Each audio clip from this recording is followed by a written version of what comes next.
What we do for our customers, we help them optimizing their assets. An asset could be a wind turbine, could be a car, or could be a machine. We have three main characteristics actually.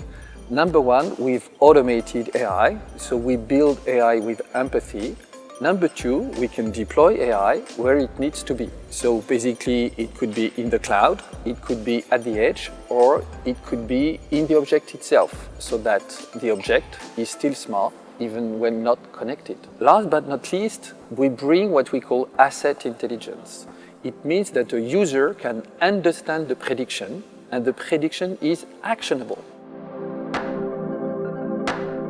Our biggest accomplishment so far is the ability to predict non-conformity in a complex process, such as the production of an aircraft. It's unbelievable, but we did it. Well, for the business first, we expect Microsoft to help us speed up our sales and increase our number of customers. Number two is for technical reason. We run on Microsoft Azure today, and we, of course, want to leverage the capacity of the cloud and the elasticity of the cloud. The third reason is to share our knowledge and leverage the AI knowledge of Microsoft.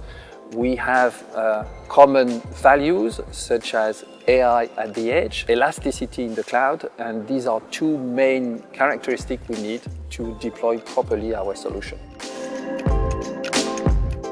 Trek. Coffee. Pizza.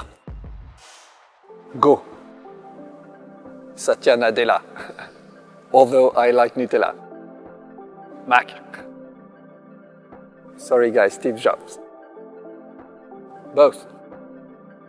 Station F.